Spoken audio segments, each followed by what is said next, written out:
Hey, it's the Trump Tyranny Tracker on Monday, June 16th. It's so good that everyone's joining us. What a weekend this was. It was so great to see so many people out in the streets on Saturday for No King's Day.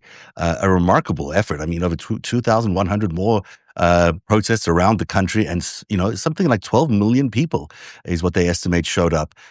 It really lit the fire of many people because it certainly gives us a lot more hope for a real people-driven opposition to the Trump administration. What were your thoughts, Olga, as you were participating and watching? I absolutely am so proud of Americans because this is exactly the display I've been calling for. We've had, several protests now, but the fact is that this was the headlines around the globe, that people saw that Americans were coming out, and I mean, literally over 2,000 protests. The Americans were coming out to reject fascism, to reject, the sociopath and whatever. And this is exactly what we need more of, because it was, it went. For the most part, the whole day was flawless. You had a lot of people from all age groups, backgrounds participating. And I mean, I saw red states, I mean, with crowds bigger than Trump's parade. And I was like, this is amazing. This is what we need because this gives the world hope that the American people are fighting back. And just to add one last thing, I found my favorite poster online. Yeah. Someone made a poster and it said, if you're going to treat us like Russia, we will fight like Ukraine. And I was I like, saw you posted yes, that, and I thought that was a yes, very, very good poster, yes. really smartly worded and hopefully very true. The split screen that you mentioned there between the No Kings events, which had thousands of people in the streets, and then the parade, Millions. which was just empty and bad, and soldiers that weren't marching in step on purpose. I mean, that seems to be what was going on. They deliberately did a bad job, and he looked sad and pathetic and rained on, and even Melania was sort of laughing at him. So you've got this sort of the split screen, which is exactly the opposite of the one he wanted. He was trying to project power, and he just looks weak and without any support because there was no one there to support him. Meanwhile, the opposition numbers are massive. Hundreds of thousands of people in some of these locations. That's it's a lot of people when you really visualize it. And some of those drone shots from above, oh my God, they really inspire you, and you can see how this is building, and the next time they do it is going to be even bigger, and at some point hopefully they'll bring it all together into one big thing. So it's quite impressive, and that split screen And was kind of like nice to see. I mean, I wouldn't lie. I, uh, I even saw one poor soldier marching with a drone over his head. He was like holding a drone. I'm like, what is he doing? And honestly, I felt so bad because, look, I mean, he made our military, our army look pathetic. I mean, with this display, because I mean, there was zero energy, there were no crowds, no one's clapping. You can actually hear like the screeching of tires because there was no people there as In traffic. the tanks are rolling down. But, and Russia even made, a video. I mean, they were mocking this the whole weekend and they made a video like, Trump ordered this. And it was like, North Korean soldiers marching along and got this and then a view of ours. And it's kind of true. But then, what makes me happy is that the American military, they're not trained for this, spectacle and these theatrics. We have the most lethal force on the planet. Mhm. They don't need to march in line and to project strength. I mean, they can obliterate Russia, wipe it off the face of the earth, literally, in the 3 days that Putin, thought he was going to capture Ukraine. Our military can do it, and Those that guys is can the those guys point. can march. Those guys know how to march. They just chose not to march because it was a silent protest. They didn't want to be there any more than parading for him and then anything else. And I think that's a very important message. I think that the military was telling America and the world they are not behind Donald Trump. And so this guy who's trying to project power with the military is finding out that the military is not behind him. And it was they all showed up because they had to show up. but they know how to march. And if they needed to, I mean, that's the first thing you get drilled in when you get to boot camp is how to march. They know how to march. They may not do it every day, but Yeah. they know But they they know don't how to do need it. to march because Yeah, we're a democracy. We don't exactly. need to flex our strength. Yeah. We use diplomacy to try to achieve things. And when that doesn't work, then we have the capabilities to, literally carry out any operation that is needed. And that's the point. I mean, even Marco Rubio was like yawning and like, I mean, it looked like a parade for like a small African country. It didn't even look like they had the weapon power that. they would have had better theatrics than Yeah, it's true. Well, let's get into the Trump Tyranny Tracker for today. It's day 147 of the administration, and we begin with a really disturbing story out of the White House. So the White House and the Department of Homeland Security have shared an image urging Americans to report foreign invaders via an ICE tip line. The graphic was originally created by a white nationalist user who praised Hitler and uses racial slurs online. When the administration reposted this content, the original creator celebrated, saying, quote, "Our efforts are coming out of the White House." That's unbelievable. This represents a direct pipeline from white nationalist propaganda creators to right to the top of the U.S. government. I mean, what can you say about this? It's very disturbing, and it's obviously not a coincidence. No, it's not. And I mean, this was a one off, then, we could say, oh, they made a mistake. But the fact is that this is, a repetition of them installing white supremacists, Christian nationalists, and Nazi sympathizers into, like, every agency, using the rhetoric. I mean, Trump, campaigned on, getting rid of the Burman, who would call immigrants and, and marginalized groups this Hitler.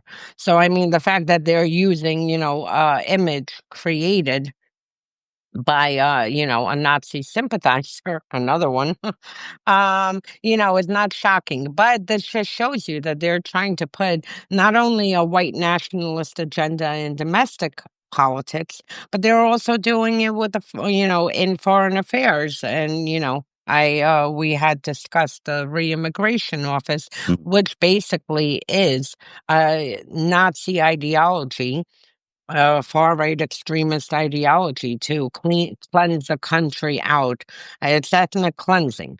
And this is what our State Department now, basically has. So, I mean, none of this is shocking. It's disgusting. But I mean, the more, let them keep doing it because, Mhm.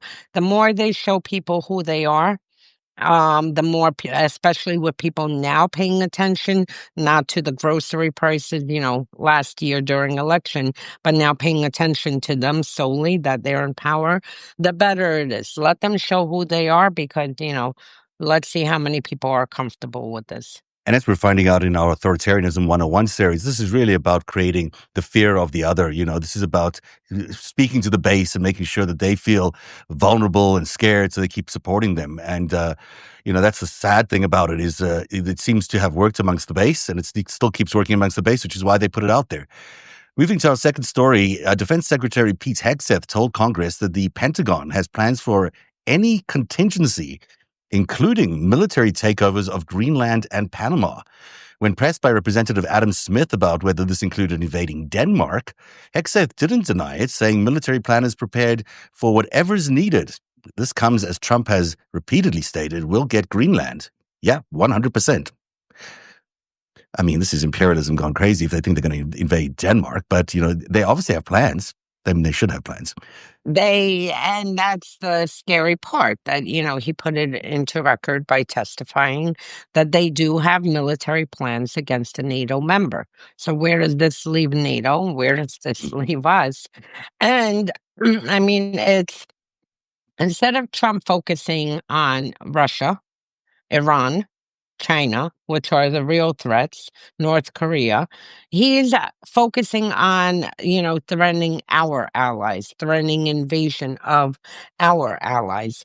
And I mean, as a result, from all of this, we have, the French President Macron, who had to show up to Greenland to send a message to, the United States that we will defend Greenland, even if your military comes in here. And he had said it prior, that if America sends military in, that the French troops will go there. So, I mean, this again is disgraceful. Of what is happening. And yes, I heard from Julie. She is, thank God, safe. And we will see everyone on Thursday for our Pax Americana. As you mentioned NATO and the G7. Well, you didn't mention the G7. I should say the G7 is happening today in Alberta. There was this crazy statement that Trump put out earlier on today about NATO, about Russia and NATO. He says they threw Russia out, which I claimed was a very big mistake, even though I wasn't in politics. Then I was very loud about it. It was a mistake in that you spend so much time talking about Russia, and he's no longer at the table. So it makes life more complicated. But you wouldn't have had the war. He said you basically would not have had the war if Russia was still part of the G7. That is warped thinking, of course, because that's why they were kicked out in the first place, is the war. All I can say is that Carney's face, I mean, he literally, you saw his jawline tensing up.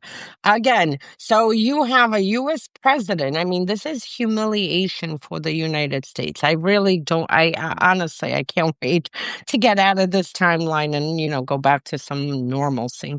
You have the U.S. president who, went to the G7 and is lobbying for Russia again. Again, Unbelievable. he did this the first term when he was at the G7, that Russia should have never been kicked out and they should have been here. A reminder, Russia was kicked out because they invaded Ukraine. This is why they were kicked out. And frankly, the G7 really temporarily should turn to the G6 because we have no business being there. I mean, the fact that a U.S. president is standing on the world stage with our allies. He refused to sign on to their statement condemning Iran. He refused to, he called sign on to lowering the oil cap from $60 to $45 because he can't piss off his, Putin. I mean, we literally have a Kremlin puppet stooge But standing. you're seeing the authoritarian group. Seeing them come out. Their masks are off. We know who they are. Donald Trump, not calling for de-escalation in Iran and Israel is unheard of. Really, I mean, has any American president ever not done something like that? I mean, it seems crazy that you would want to de-escalation. And then these comments about Russia are just, so obviously scripted by the Kremlin, delivered by him, that he's just there as a mouthpiece, for That's it. Vladimir Putin. It's kind of shocking that we're sitting here in the midst of all these wars brewing. Our third story marks what appears to be a historic first. U.S. Marines in L.A. detained civilian veteran Marcos Leal after he crossed caution tape near a federal building while heading to a VA appointment. He was zip-tied and held for over 2 hours without charges. Military experts say this appears to be the first time active-duty Marines have detained a U.S. citizen on American soil. Well, that's a horrible first, that the Marines are detaining U.S. citizens on American soil. This guy's going to a VA meeting, and, he gets arrested. I laugh because it's the incompetency that is going to save us. Yeah. I mean, you have U.S. Marines who have no business being there and don't want to be there. And they're not trained for this. When they signed up to be Marines, it was to go to the streets of, Los Angeles or New York or Chicago. I mean, it was to go overseas. Yeah. And the fact, I mean, it's horrible because it has the guy who was detained was black. I mean, you have, Marines detaining a black man. Optics are And horrible. only to realize that he was, not only a U.S. citizen, but he's also a veteran. And he had an appointment at the VA, at the federal building. That's why he was there. But the fact that this is their first detainment on U.S. soil, they didn't detain someone, who's burning a car or putting graffiti up on, a wall or doing anything like that. The fact that the first person they detained is the veteran.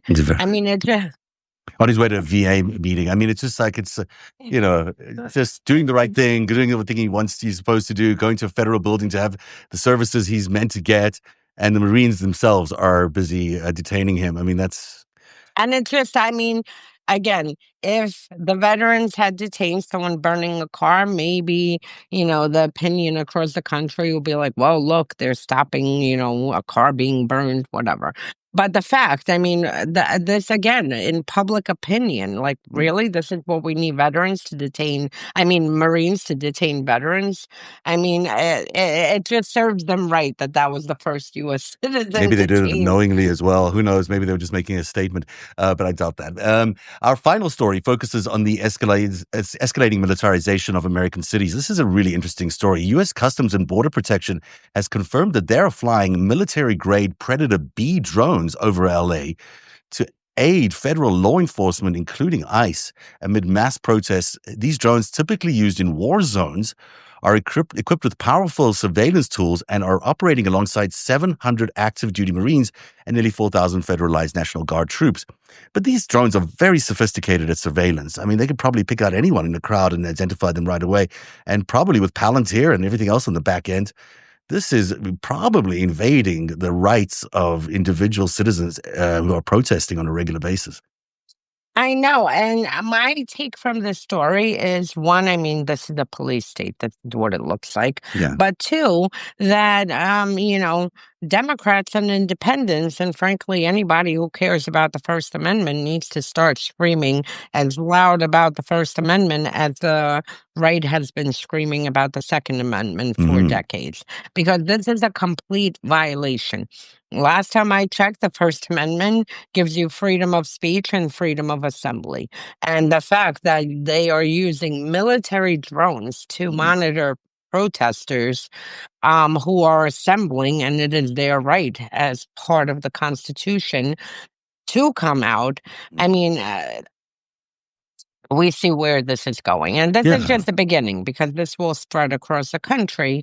And this is, like I say, LA is the test case, immigrants are the test case, international students to see how far they can expand their, executive power. They're expecting people to get normalized to the idea that these Predator drones are flying over major cities, and that it's okay, for them to be cross-referencing them against facial recognition systems or the entire Palantir database or whatever else they've, attached to that Palantir network that they've built inside the government. That to me is terrifying. If people get used to this idea that government drones can be flying over them, identifying who they are, scanning them for a suspicious activity or any activity, never mind, and then cross-referencing them against all this data that they have inside the government. This is it's so pernicious, and if it becomes normal practice under everyday rule in the United States, it ends the ability to have freedom of expression. It ends the ability to freely organize, to have your own opinions, to really move around as well. I mean, these things can track you wherever you go. So it's really one of the most important issues I think that people need to start yelling about is about the privacy and about the invasion of privacy and the scaling back of the freedom of expression rights. Yeah, and this is, in combination, this is exactly what Russia is like. And, unfortunately, not too many Americans understand how Russia operates, especially the ones cheering this on as someone in the comments. But this is exactly it. And what's interesting is that, um, people who cheer this on don't realize that it will come after them Hmm. because as long as you support the regime, you're fine. But at any point that you start disagreeing, because Americans are used to, being able to disagree on issues, criticize the leaders in office, criticize their actions, the minute you start criticizing it, you could be the biggest champion and you will get kicked out. And we reaffirmed this a few weeks ago when the OAN, anchor, and that's a far right. I mean, it doesn't get Yeah, more far right than this. When the anchor criticized why the Pentagon was, basically putting, journalists call controlling who had cutting the access. media, Yeah, and she got fired. yeah. So, I mean, it just shows you this. And then this is all happening in tandem with, Marines on the street, with military on the street. I mean, this is exactly, what a police state looks like. Trump wants total adherence. He wants people to view him as the ultimate dictator, the leader, and he doesn't want anyone opposing him. So anyone who thinks that this is not going to affect them down the line, every time they say anything against any government official or anything like that, is wrong. These surveillance drones are very, very effective, and they really impinge on our ability to move around freely and express ourselves in these really complicated times. Olga, we should talk about tomorrow night because we're having our next session in the Authoritarianism 101 series that we're doing. Last time was so good, so many interesting points of view that came out from different people, and it'll be great to hear from everybody tomorrow after the No Kings protests on the weekend. People will probably be a little bit enthused, have a little bit more, real excitement about them. So, but we're also still going to do the work of going through all these signs of what an authoritarian government looks like. And I think if I'm not mistaken, tomorrow is all about how the authoritarian governments create the enemy, create the other. So tell us a little bit about what people can expect and where they can register. So basically, tomorrow's gonna discuss creating the enemy, and we'll talk into how Russia, when Putin came in, he consolidated power, and the reason he was able to do so successfully was by creating enemies, creating national emergencies, and then expanding his power, under the guise of protecting national security. And with Trump, you see the same exact thing. I mean, it started, with immigrants. Now they're detaining legal immigrants. Anyone who is brown or black is being detained, whether you're here with legal status, illegal status. American citizens have been detained. And basically, for them, for an authoritarian to succeed, they need to polarize the country. They need to divide people. And one of the ways of doing this is by creating the other, by, creating the enemy. And for Trump, for instance, as much as he carries on about we need to deport every single last immigrant in America, he should start with Mar-a-Lago and with all his properties that he employs them. There have been countless records of him employing Guatemalans and Mexicans and others for labor for his resorts and By businesses. the way, just before we Not got on the air, I think he actually put in an exemption for workers because there's no one picking the plants for the food that we need in a lot of these agricultural sectors and in other commercial sectors. So before we went on the air, Trump said he was going to rewrite those rules so there would be no workplace invasions of ICE. And you So know why? yeah, Because 'cause- his donors yeah, called yeah, the people freaking who out. We have no staff. No one's here. No one can this pick our is food. why. Yeah. Exactly. This is why, because it's hotel donors and, all the other donors who continue to give him money said, what are you doing? Why is I showing up at our hotels, Yeah. at our restaurants? I mean, even what is his name? Kid Rock. Yeah. Kid Rock's restaurant had call undocumented immigrants Yeah. working. And when ICE was raiding there, they told the undocumented staff to go home so they can get caught up. Unbelievable that we're living in this day and age. But the authoritarianism 101, people can register. It's for paid subscribers only. You can register on the Trump Tyranny Tracker or at Unmasking Russia or on narrative.org. I'm going to repost the link in a news story today so people can really find it near the higher up. It's free for anyone who's a paid subscriber, which is I guess a weird way of saying it. But tomorrow night at 8 p.m., everyone could join, but you have to register. And so please follow the registration link. It was quite busy last time, and you should register early if you really want to get in to tomorrow night's session. I'm really looking forward to it. I think it's going to be great to catch up with everybody. I know, me too. It's going to be fun. Well, that's the Trump Tyranny Tracker for today. I'll be back at 3, just in 35 minutes from now, with Dean Blundell with the 5 Sec, the 5 biggest stories of the day. There's lots to catch up on, and he's fired up about the G7, so we're going to hear about that.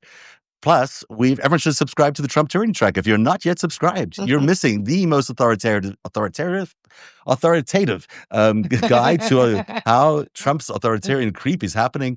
It's a hard sentence. To in America. So check out Olga's incredible work and please support her through your subscriptions, free and And paid. likewise, And likewise. you can see me on narrative.org where you could do the same thing. So there you go. That's the Trump Tyranny Tracker for today. Have a great day, everybody. We'll see you See you tomorrow. tomorrow. Bye. Bye.